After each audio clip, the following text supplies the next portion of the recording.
Warning, the stories you're about to hear are detailed accounts of shenanigans, pranks, and some mistakes that are meant to replicate the sort of discussions that veterans have when they reunite over a cold beverage and do not depict the professional daily actions of the military at large. We hope to make you laugh, but not to disrespect our proud men and women in uniform. Listener discretion is advised.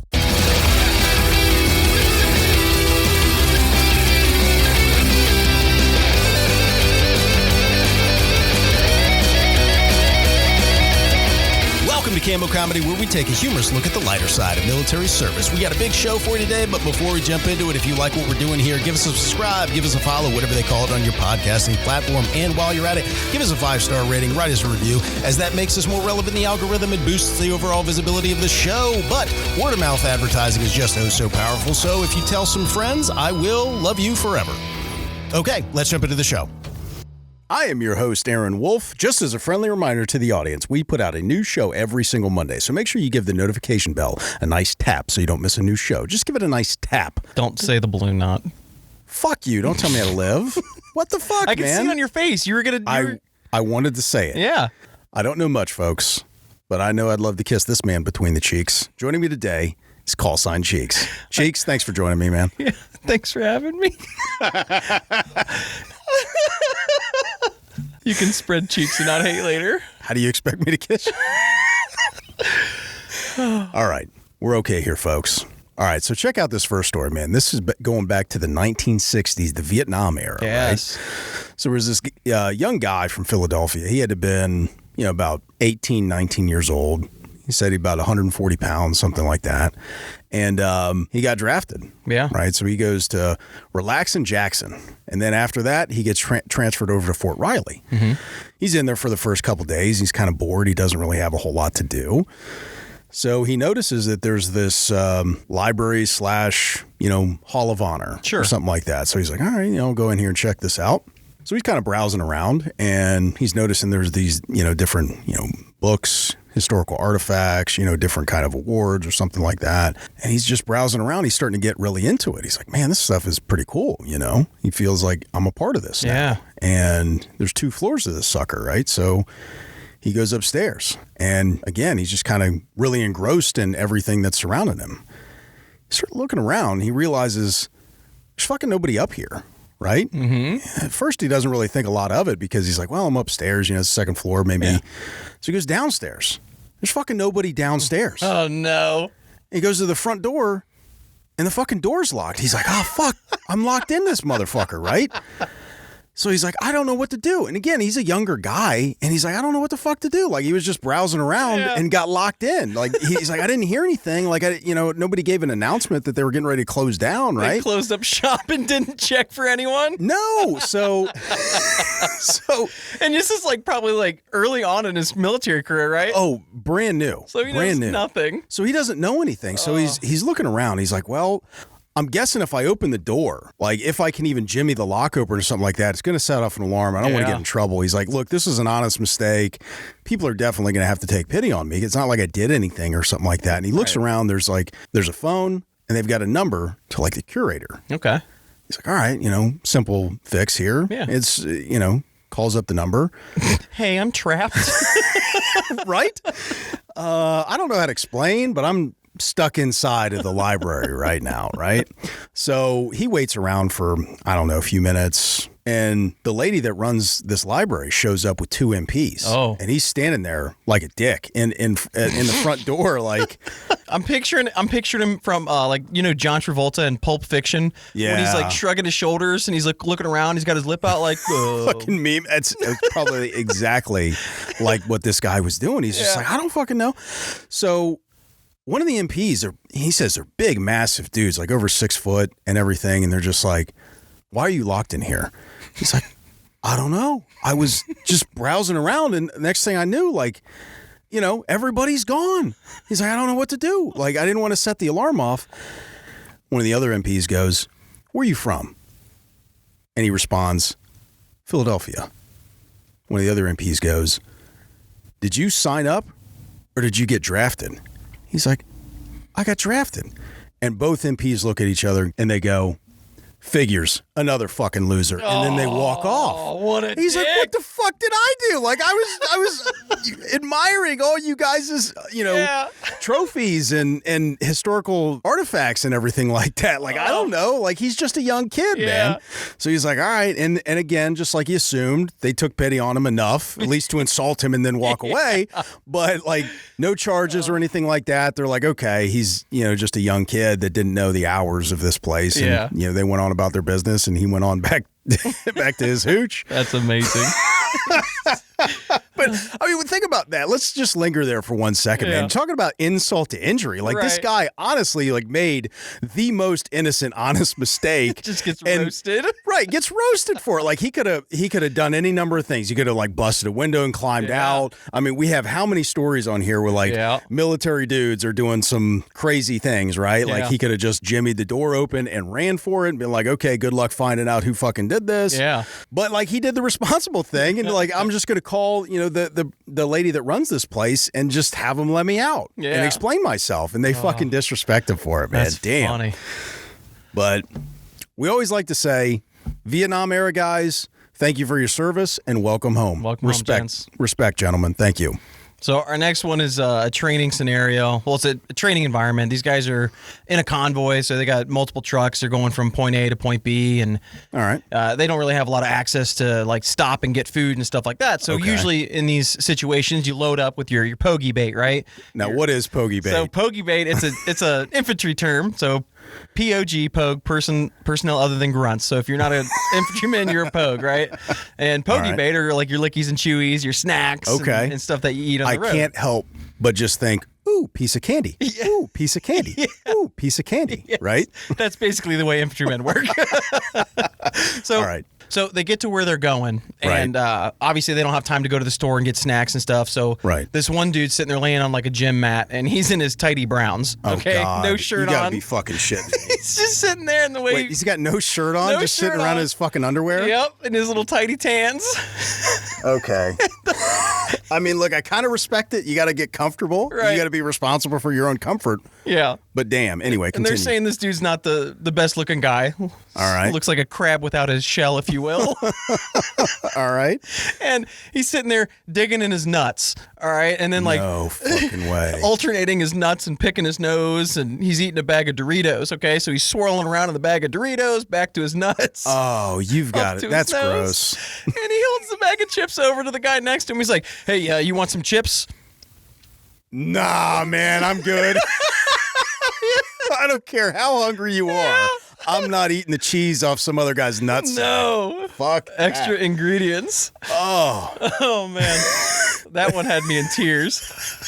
I love that story. Yeah, that's a great story. As long as you're getting all of the information. Imagine you're just walking in and not seeing this guy digging his nutsack and then just being like, yeah, I'm hungry. Yeah. I could use some chips, right? Oh. All right, man. So we got a great basic training story here, man. Yes. All right, so let me set the table for this one. It's important for everybody to understand what KP duty is, right? KP is short for kitchen police or kitchen patrol, as both applications. It's just kind of, whatever. Make sure them bitches are making food. Fuck yeah. So if you're in basic training, you get put on KP duty, right? You're going to be working in the chow hall all fucking day, right? What that means is from before breakfast time, like you're going in there, you're either helping cook or you're helping scrub pots and pans, doing dishes, all that kind of stuff like that. And you're working until the end of the day after dinner and after you get every pot and pan cleaned up and everything like that, right? So this one guy, he was working KP. He's scrubbing pots and pans and everything like that. And he sees one of his drill instructors show up with this other guy. And it was clear that he was trying to deep six this motherfucker. I mean, like just dump him because I don't know if he was, doing some unsafe things or if he was just a dumbass, but he was looking to park him somewhere. Yeah. Right. And he's like, we're going to call this guy Brinkley, right? He's like, hey, Brinkley, what are you doing? He's like, I'm scrubbing pots and pans. He's like, perfect. He dumps the little guy off. He's like, you're on pots and pans now. Brinkley, you're coming with me. It's like, okay. Now it was range day. Okay. So they're out doing like all the belt feds, all this kind of stuff like that.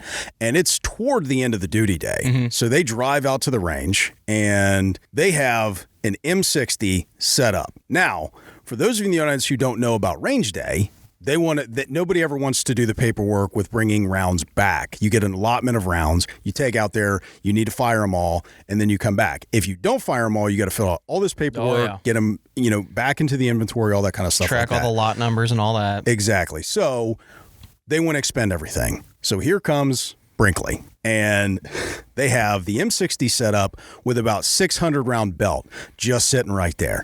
Now, mind you, he's missed all the briefings from the morning and all that kind of stuff like that, where they go over everything. Yeah. And, Brinkley's a pretty good troop, so they're thinking like, all right, this guy's going to be solid.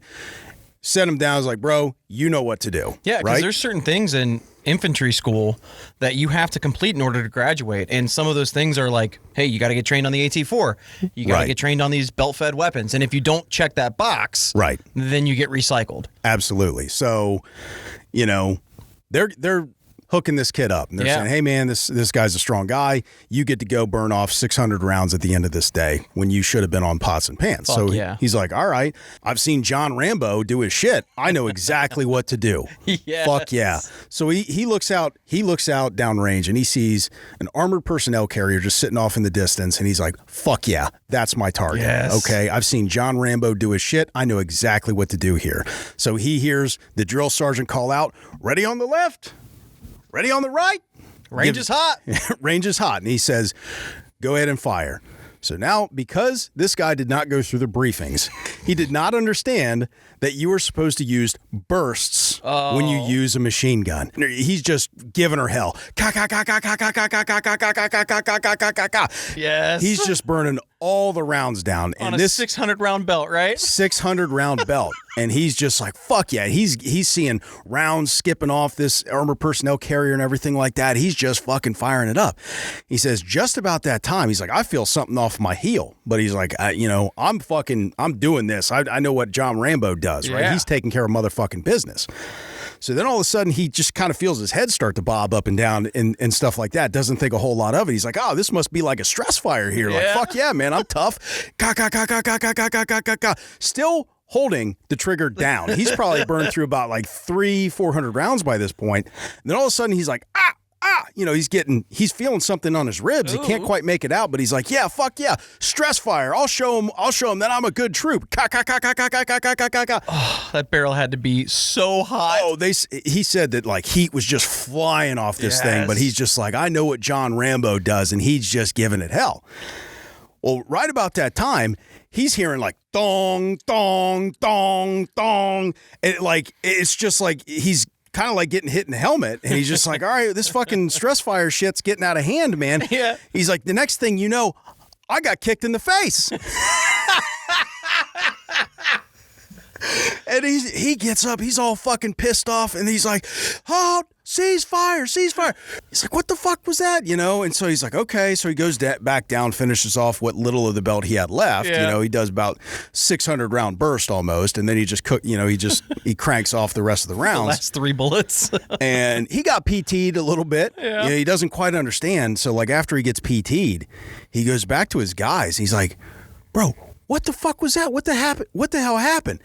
And his buddies are like, bro, it was epic. It was epic. Yes. He's like, what the fuck was happening? He's like, bro, like, you're supposed to do bursts, and like they were trying to tell you that he's like you saw the drill sergeant first start up. He was like kicking you in the back of the foot, he was yelling cease fire, but you couldn't hear him. So he started fucking pounding on the top of your helmet, telling you cease fire. He's like stop. He's like next thing we saw is like they kicked you right in the motherfucking ribs, and like you just barely moved for that, and then he got a camo net spreader. For those of you in the audience who don't know, this is like a big, thick plastic pole almost, it's like a giant tent pole. Exactly. And this drill sergeant had straddled this troop. He's got 1 foot on the left side and 1 foot on the right side. And he's holding this camo net spreader above his own head. And he's like swinging from downtown. And he's saying, stop, fucking shoot it. Stop. Fucking shoot it. And he just wouldn't stop, right? So that's when they finally had to kick him right in the face. Yeah. Get his attention. Oh, dude. How bad did he get smoked for that? He got smoked pretty bad. But like in his defense, You're missing all these briefings when you realize you're supposed to go burst. Yeah. And just want to color this in, right? For those of you in the audience who might not know, it is not good to just hammer a machine gun like that. Those barrels get really hot. They get so hot you actually melt the barrel, and that's a problem. Well, yeah, right? if you do that many rounds, I mean, you can throw a couple hundred rounds through them, they'll be all right, but if you're doing 1,000-round bursts, this will get white hot. You start cooking off rounds. Yeah, this was hot. He had to get PT'd for this. So he had to do like on your back, on your belly, on your feet. Oh, yes. On your back, on your belly, on your feet. On your back, on your belly, on your back, on your belly, on your back, on your belly, on your feet.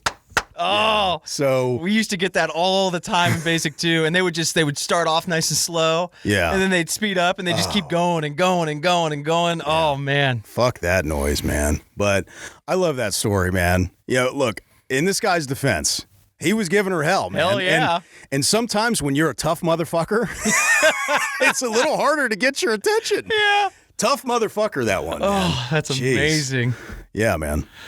Oh, so our last story here is from a warrant officer, actually. Oh, nice. Yeah, so we're starting to get a little more spread in the people that are contributing, which is cool. Do you want to explain for the audience who might not know the difference between officer, warrant officer, and enlisted? So you have like your enlisted structure, which is like your E enlisted 1 through E9 enlisted 9. And then you've got your officers, which is like O1 all the way through your generals and stuff like that. And then in between there is like another one, which is warrant officer. Yeah. Okay. And it goes from warrant officer 1 all the way to chief warrant officer, which is a WO5. Okay. This guy, I believe, was a WO5. So he's he's up there in the warrant officers. And nobody fucks with warrant officers because nobody really knows what they do unless you're a warrant officer. A lot of them will fly helicopters and stuff like that. Well, this guy was in charge of like movements and stuff like that. Well, he gets a phone call one day. All right. And it went something like this. Hey, hey, chief. There's a missile in the middle of the road. What? Yeah. Oh, fuck me. So he's like, well, all right. And warrant officers are like the most chilled, laid back dudes ever. Yeah. You know what I mean? He goes out to this missile crash site. Okay. Oh, God. And they were moving a missile from point A to point B for some ceremony of some kind because they wanted it on display. Okay. All right. Well, the missile was. So. Sorry to cut you off. So this was not a live ordinance or anything like this that. Is like that's because that would be a lot less funny. So he didn't know this at the time, right? Until he gets out there and then he recognizes that it's like the old school Nike Cold War era missions has been like demilled, so like it doesn't have any ordnance or anything in it. Those things are fucking huge. Big. Too. Those are big. Well, it was on a homemade like launching platform. Oh, God. And these dickheads who were transporting it tied down the platform. Oh, you gotta be fucking shitting me. But not the missile. Oh. And they're haul assing down the road and they hit a bump, right? Oh. This missile goes whoop straight up and then boom, falls down in the middle of the fucking road. Oh my God. Probably causing a little bit of a panic. Could you imagine being the car behind that?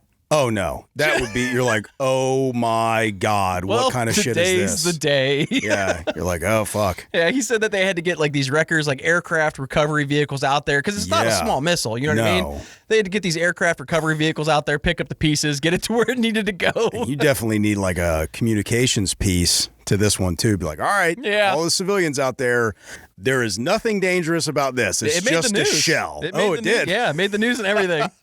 Yeah. Well, it's not every day you see a missile in the street that goes skipping across the freaking interstate or whatever. Whoopsie daisy. Whoopsies. On your back, on your belly, on your feet. On your back, on your belly, on your feet. Making me on your back, on your belly, on your back, on your belly, on your back, on your belly, on your feet. Play us out? I don't know what that is to play us out. What do you mean, in the show? All right, fuck it, we'll do it live. Hey, thanks for checking out the Cammo Comedy Show Podcast. If you like what we're doing here and you want to participate in this community, there are many different ways that you can contribute. First and foremost, tell somebody about the show. Word of mouth advertising is very powerful, and we really appreciate you for helping us out. If you have any funny military stories of your own or know somebody who does, with their permission, of course, you can contribute those stories via email at stories@cammocomedy.com. That's stories, STORIES, at CAMMOCOMEDY.com. Or if you're not too good at the internets, drop us a voicemail at area code 531-222-6146. That's area code 531-222-6146. 846. That's right, we're giving away our phone number. We want funny military stories from all eras. So if you're not from a generation that's heavily online, we don't want there to be a barrier for participation. We have a lot of big plans for this show and building this community to support veterans. We will announce here soon, so stay tuned. All right, I'm going to go have a nice spicy bowl of chili. Later.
Joining me today with a nice balloon knot is call sign Cheeks. is one man I'd love to kiss between the cheeks.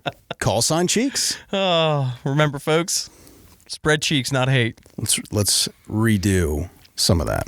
Okay. Joining me today, no, that fucking sucked. Joining me today is the human chocolate ragdoll. Why are the intros always so long? Because we're trying to figure out what the best. We're trying to figure out what the best shit talking is going to be. Joining me again today is the human chocolate fudge dragon. Call sign Cheeks. I reject that. Yeah, you're right.